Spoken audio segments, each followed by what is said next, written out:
Muhammad is a biography of the Nation of Islam co-founder. Author Carl Evans goes back in time to Elijah Muhammad's family history during slavery and Reconstruction, to Elijah Muhammad's own birth in 1897. And then he looks at the influences Elijah Muhammad had on civil rights leaders such as Martin Luther King Jr., Muhammad Ali, Jesse Jackson, and the Black Panthers, and his relationship with Malcolm X. Mr. Evans spoke about his book for a little over an hour at Afrocentric Books in Chicago.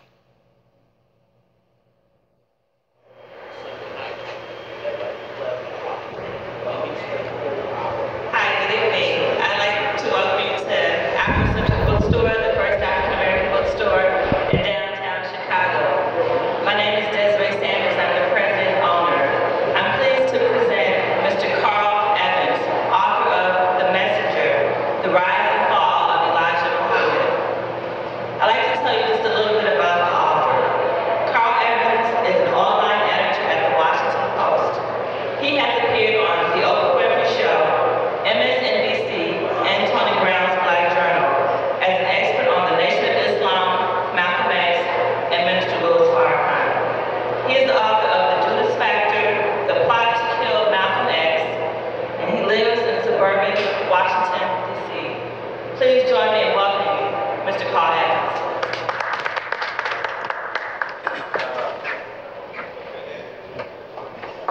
Hi, thank you very much. It's a pleasure to be in Chicago tonight. As you know, I'm here to talk about my new book, The Messenger, which deals with basically the life and times of Elijah Muhammad.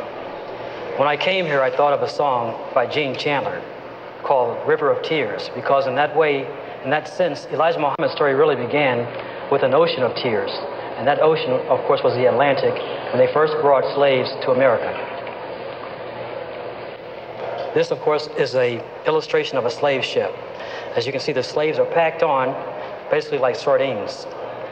The crowding was so horrendous and the living conditions so bad that many of the slaves died before the ship was halfway to its place of destiny. It was called the Middle Passage, in fact, because so many slaves died. This is actually aboard a slave ship, where you can see the accomplices here and the young slaves who actually survived the Middle Passage. As you will notice, most of these are very young children, because many of the adults did not have the strength to survive such a horrendous journey. So basically, the very young, and I think of another Chicagoan right now, Jerry Butler, only the strong survive. Basically, only the strong survived the Middle Passage. Very little is really known about Elijah Muhammad's early life. In fact, if you check many of the encyclopedias and textbooks, in fact, this is an excerpt here, for example, from Current Biography, where they talk about his first name being Robert before he became Elijah Muhammad. That is, in fact, one of the many errors about Elijah Muhammad's life. This is a enlargement from a census tract right here, showing that he was in fact born Elijah, but it was spelled without the H. E-L-I-Z-A. I'm sorry, J-A was his name at birth. He was born in Cordell, Georgia, October 1897. When he was 3 years old, Elijah Muhammad's family, Elijah Poole's family, I should say, moved he was born in Sandersville, I should correct that. Born in Sandersville, Georgia, in 1897. The family moved to Cordell, Georgia, when he was 3 years old. When he turned 6 in 1903, he learned firsthand of how black people were treated, because a man was lynched in Negro Town, that is the ghetto of Cordell, Georgia. It made headlines and made all the papers locally. So young Elijah at the age of 6 is getting his first exposure to some of the nightmares occasioned by racism. And of course, one of the many instances of lynching occurred near his home, where 4 black men were lynched simultaneously. And you can see them here hanging from the noose. In the early 1900s, some of the liberal whites in the South were outraged by the behavior of their fellow men, their brethren. And they began creating flyers and the like to tell basically the whites and the Klan to refrain from murdering black people. And interestingly, what they used was a phrase that Elijah Muhammad would become very fond of and would become basically his guiding light, as it were. And they were called devils. they call the Klan and the white side people devils incarnate. So you're getting, again, in the South, and for this young child, the first notion that humans could be something other than human, that they could be inhuman. And they were called human devils, in other words. And in this lower illustration, what you see, this is an illustration, by the way, of a black man being barbecued in the South. It sounds like a joke or almost as something just so far-fetched that you could never believe that, when in fact it was happening. And this lower picture shows what they called a picnic, where they would pick a nigger and burn him up. It's called picnic, where he's basically been barbecued. He's like under these boards where he's like basically being crucified. And they have cut his stomach open so that you can see his intestines hanging out. And he's been castrated. Another nightmare for the young Elijah was a 1904 World's Fair in St. Louis, where one of the exhibits was an anthropology exhibit where pygmies from South Central Africa were brought to St. Louis and put in a cage just like they were a lion or a tiger or a bear. And they were actually put in cages with orangutans. This way, the visitors that came from all over the world, Asia, Africa, Europe, and the like, to see the exhibits, saw 8 black men in a cage with orangutans. And of course, the joke was that they were the monkey's uncle. They were actually compared to apes. They would talk about, notice the similarities in the shapes of their heads and the structures of their bodies and how they both laugh easily at each other, that there was a natural relationship. And they encouraged Ota Benga to take this ape around with him, in fact. Ota Benga was later released after the World's Fair and sent to New York, where he was put in another cage. It was called the Bronx Zoo. So he was kept in the Bronx Zoo until the black ministers locally got together and decried his behavior. They said, you know, this is a classic example of man's inhumanity to man, and it ought to be stopped. After much protest, which the mayor, by the way, resisted for many, many years, Ota Benga was taken from the Bronx Zoo and sent southward to Virginia to an orphanage. This orphanage was actually for young kids, but Ota Benga at that time was 22 years old. He became very despondent because he had been promised when he was brought to America that he would be released and returned to his homeland. It never happened. He became very despondent, and at the age of 28 in Virginia, Ota Benga committed suicide. But again, the nightmares continued for Elijah.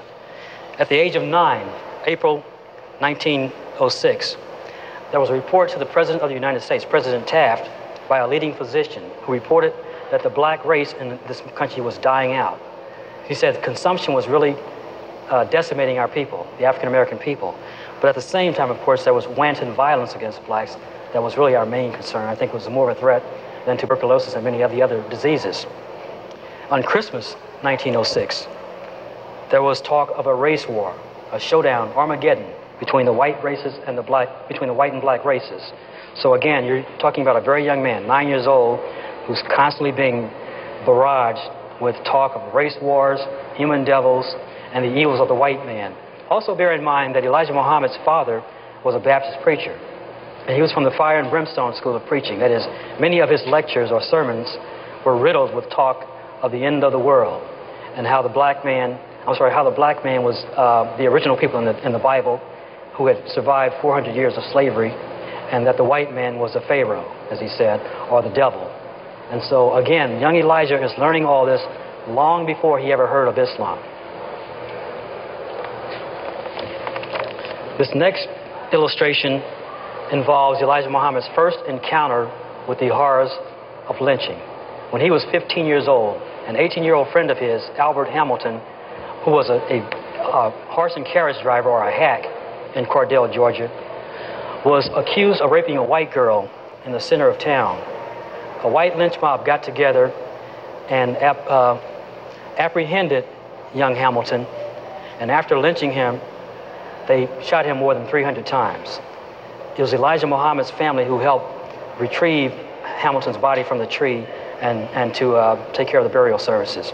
So this is quite a painful event in the life of a very young man. We're talking about a very impressionable young man who is witnessing the very worst that this country had to offer. Elijah Muhammad at that point has become fearful of Cordell, and so he moves. 16 years old, he says, I'm getting out of here. He moves upstate to Macon, Georgia, because there's a large black community there. For the first time in his life, he lives among doctors, black lawyers, just an entirely professional clientele, and there's a very strong black community in Macon. Elijah Muhammad figures that he's safe there, so he settles in Macon. But lo and behold, 10 years to the death of his friend Albert Hamilton, a black man in Macon, Georgia, in the heart of Macon, Georgia, that they called Negro Town, as usual, was lynched, and for no purpose. What had happened is the black man had shot a black sheriff, but a rumor started that the sheriff was white, and so the white citizens of Macon got together and lynched him, dragged him through town, then tore his clothes to shreds, and threw him in the streets in the Negro Town. So again, Elijah Muhammad figured that it was time to move on. This time he decided to join the Great Migration, or the so-called Exodus North, when in 1923 he moved to Detroit, Michigan. He found various jobs there, one of them which involved working in the foundry at a auto mill. What happened though is that his health was permanently damaged as a result of that. He worked in the foundry where he was exposed to the fumes from furnaces, and of course inhaling the vapors from the molten metal damaged his lungs permanently. He thought that prison ruined his health, but actually it turned out his health had been ruined long before that. In fact, he would talk to his wife about spitting up black mucus after he left the foundry. By 1926, Elijah Muhammad was out of work because he had become radicalized by the conditions in the North. He had begun listening to the preachings of a group called the Moorish Science Temple, and it was headed by a man named Noble Drew Ali. But what happened as a result of that is he got into trouble on the job when he confronted white people about how that they were inferior and things along that line, and he found trouble keeping a job. So by 1926, out of work and with 4 kids to support, Elijah Muhammad had become a drunk. He was found often lying in the gutters of Detroit, or what they call the Paradise Valley area. And this is, for example, one of his arrest records. This is March 1926, where he was caught in the street laying in the gutter, picked up by the police, taken to the Detroit Receiving Hospital, and kept overnight. And again, this is right on the heels of the Great Depression 3 years later, which really exacerbated Elijah Muhammad's disillusionment, not only with the Promised Land, as the North was called, but with America in general, so that he was ripe to be picked, or anyone who came along with a plan for salvation. Lo and behold, Elijah Muhammad found himself moving closer to the Moorish Science Temple of America, and he became a member briefly. As you can see, the Moorish Science Temple members wore the fez, similar to the one Elijah Muhammad is wearing in this photograph. In fact, there was so much confusion between the Moors at the time and the budding nation of Islam that Elijah Muhammad would later ban Muslims from wearing the fez to avoid any confusion. But again, he was known as Muhammad Fanu Bey when he was a member of the Moorish Science Temple. The Moorish Science Temple, though, became conflicted by 1929, and there were rumors of corruption. They said Noble Drew Ali was exploiting black people, misusing the funds that people donated to the Moorish Science Temple. And so what happened is a war broke out between the leaders. And Noble Drew Ali, the leader of the Moorish Science Temple, was accused of killing his top assistant, Claude Green. When Ali was taken into custody, there were rumors that the police had beaten him up, and which led to his death. At any rate, at the time of Noble Drew Ali's death, another man came upon the scene. He identified himself as a Meccan, that he was a descendant of the royal family of Muhammad ibn Abdullah of Saudi Arabia, the founder of the Islamic faith. This is an early photograph, or an enhanced portrait of Wallace D. Farad, the actual founder of the Nation of Islam. Elijah Muhammad would become Wallace D. Farad's first student. In 1932, though, only 2 years after Wallace D. Farad founded the Nation of Islam, trouble again was on the horizon, mainly because Wallace D. Farad had some rather controversial teachings. He taught that he was the last messenger of Allah and not Muhammad ibn Abdullah of the 7th century.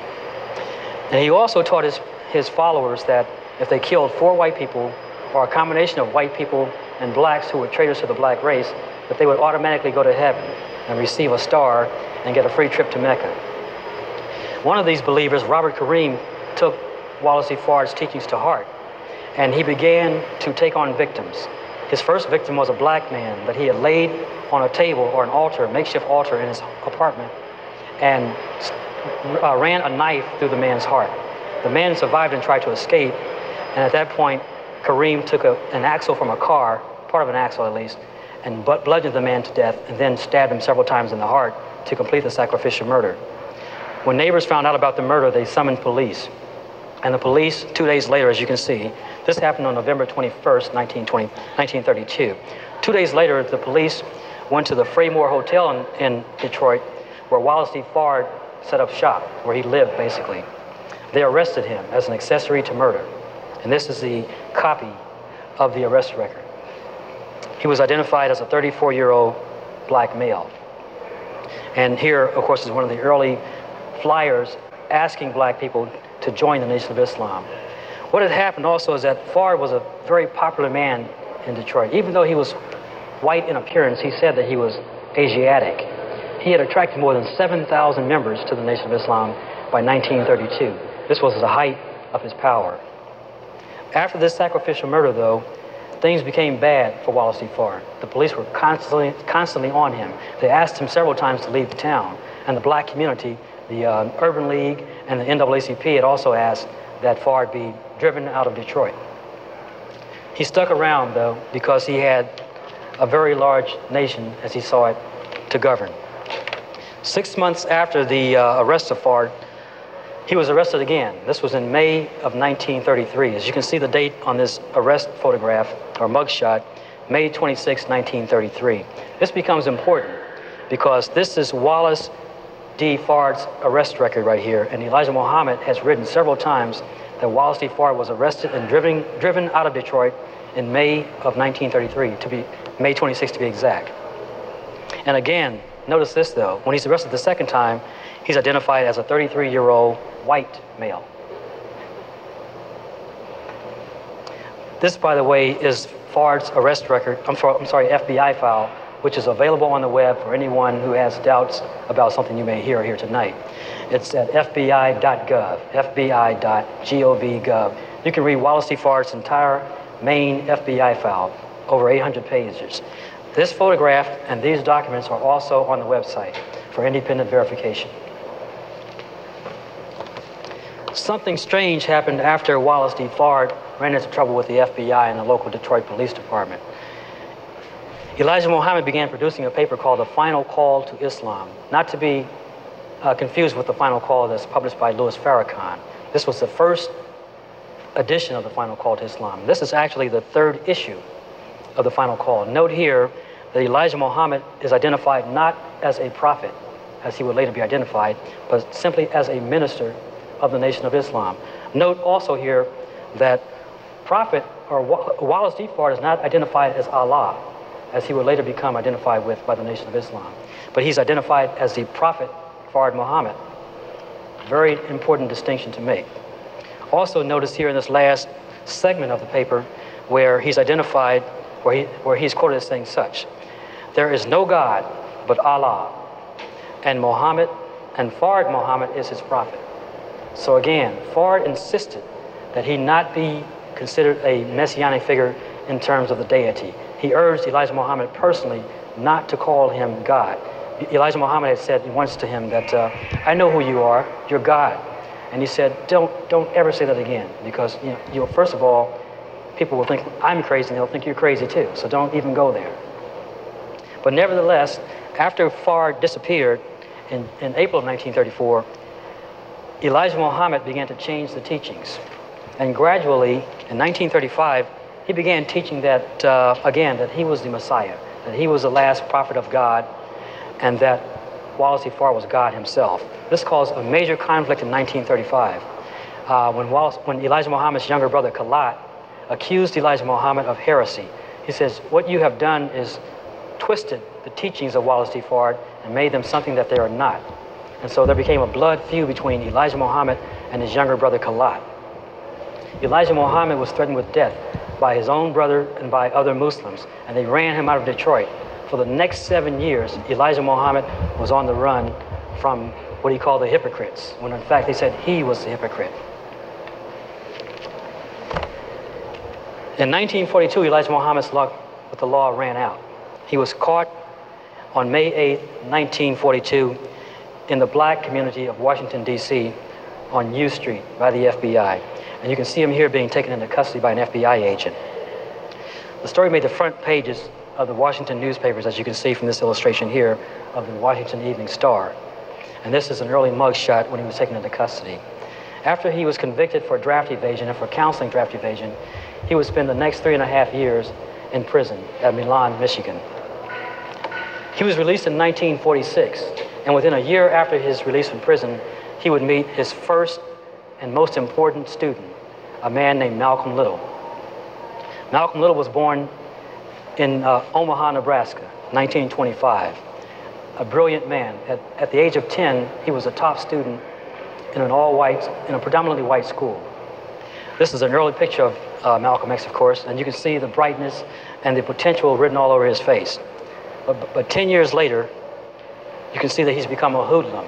He's living and visiting Harlem every other weekend. He's become a thug, and you can see the beer bottle down here. But notice also that the smile is going, and now he's smirking because he's become cynical about life. He was taught, the reason for that is that when he was a bright student, a teacher told Malcolm Little that, what do you want to be in life? Malcolm said, I'd like to be a lawyer when I grow up. The teacher said, don't be a fool, kid. Niggers can't be lawyers. And that crushed the young man's dreams. And you can see, again, the disillusionment on his face.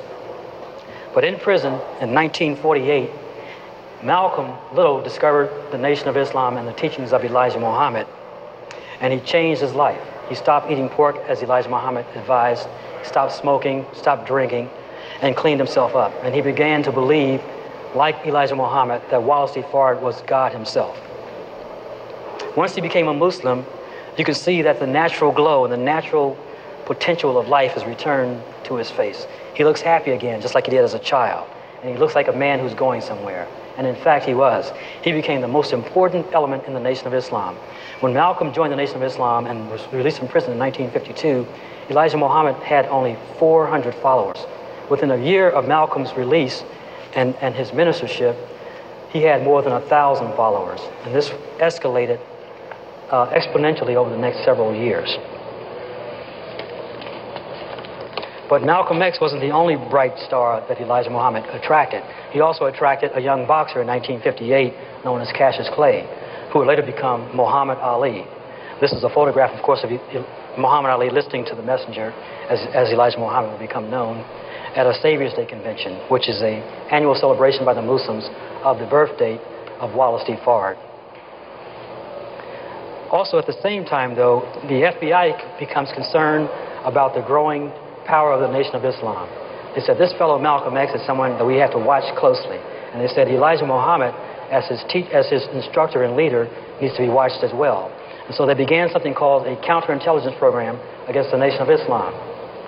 This document, dated December 31st, New Year's Eve, 1956, is called a June mail document, as you see highlighted here, J-U-N-E. Basically, this was the FBI's request to the federal government, to the Justice Department, for permission to wiretap the phones in Elijah Muhammad's home and to install bugs in Elijah Muhammad's house so they could monitor the growth and the activities of the Nation of Islam. Not knowing this was going on, Malcolm continued to reach out to national civil rights leaders such as Dr. King and to international leaders. And among those he met and among those who supported him was King Faisal of Saudi Arabia and Gamal Nasser of Egypt. They actually considered at one point of financing the Nation of Islam because they were under the impression that the Nation of Islam was not just a sect in America, but an entity, an independent state that was near America, much like Japan is near China. As part of this counterintelligence program against the Nation of Islam, the FBI went back and began to look closely at Wallace D. Fard's background, and what they found astounded them. They found, by comparing Wallace D. Fard's fingerprints, that he was actually a petty criminal from Los Angeles named Wallace Dodd Ford. They also found out that he had been married and lived with a white woman named Hazel Ford, and that he was identified on his marriage certificate as a white man. They also found the birth certificate of Wallace D. Ford's first child. who was called Wallace Max Ford, or Wallace Dodd Ford Jr. This was later changed to Wallace Max Ford after his wife realized that he was connected to the Nation of Islam. This is a 1926 photograph of Wallace D. Ford on the way to San Quentin prison with his best friend, Eugene Donaldson. And again, for anyone who questions my veracity here, this is all on the web at fbi.gov. Just type in Wallace D. Ford. They also found out about his parentage. Wallace D. Ford's parents were from New Zealand. They were of the Maori tribe, which, as you know, was a jet black tribe that had come down from India and resettled. His father was a black man, a Muslim by birth, and his name was Zared Ford, or Zared Ford initially. His mother, however, was a Jewess, as they called him then, a Jewish woman by birth, who later was converted to Islam by her husband. But again, his mother was white, which is one of the more astounding facts about the Nation of Islam, I think. As the campaign began, Elijah Muhammad was outraged, and he said it was a lie. And he printed an article in the front page of Muhammad Speaks, offering anyone who could prove that Wallace D. Ford was Wallace D. Ford. He said, "I'll give you $100,000. What happened is Hazel Ford heard about the reward, went to the messenger and mailed various documents to him, showing beyond any doubt that she was married to Wallace D. Ford, aka Wallace D. Ford, or Wallace D. Ford, as some say.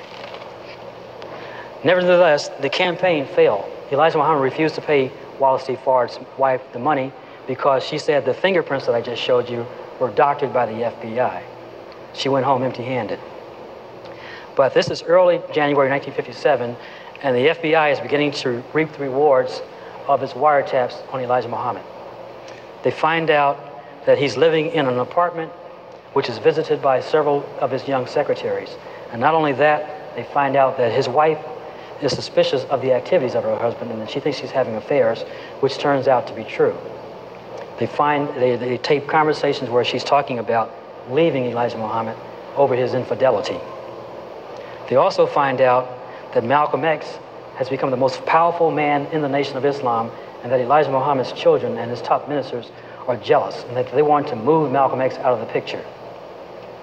Finally, they find out that the women that Elijah Muhammad has been engaged with have borne children by him, and that some of these women are angry about the way they've been treated, and they file a lawsuit. One of the first lawsuits was filed in late 1963, in the summer of 1963 by Lucille Rosary, one of Elijah Muhammad's personal secretaries, who was one of many secretaries who became pregnant by the messenger. As Malcolm's power grew in the international community, the Central Intelligence Agency moved into the picture, and they too began monitoring the activities of Malcolm X. This is a document from the Deputy Director of Plans, where the Deputy Director, Richard Helms, talks about President Johnson's concern about Malcolm X's activities overseas. They've said he's become a national threat, a threat to the national security. And so they began another counterintelligence program to finally break up the Nation of Islam. They leaked these documents, first of all, to try to break up Elijah Muhammad's marriage over the infidelity issue. This fails because they find out that Clara Muhammad, Elijah Muhammad's wife, is too dependent upon him for her finances that she can't leave him, and so this ploy fails. The last ploy they come up with is one to drive a wedge between Elijah Muhammad and Malcolm X. They implant informants inside the Nation of Islam. And gradually, these informants move up the ladder and become some of the most powerful members of the inner circle of Elijah Muhammad. At the same time this is happening, the Nation of Islam, Malcolm finds out about these babies that Elijah Muhammad has brought into the world, these out-of-wedlock children. And he talks to the messenger. He says, "Is it true, messenger, that you fathered these children by your secretaries?" And the messenger said, "Yes, it's true, because what I have done is no more different than the other prophets have done." He talked about David and Noah having sinned against God, that is, having committed infidelity, and how David was a murderer and an adulterer. And he says, basically, I am no different from all the prophets. If you study the prophets, you will find that none of them was perfect. I am a prophet too, and if you believe in my prophecy, you will accept my frailties. So Malcolm said, well and good, I accept your frailties, but I need to take it to the people so that when this comes out, that you have done some things that the membership may not look upon as being divine, they will have some sort of foundation in which to understand what you've done. So Malcolm went to 5 ministers with the approval of Elijah Muhammad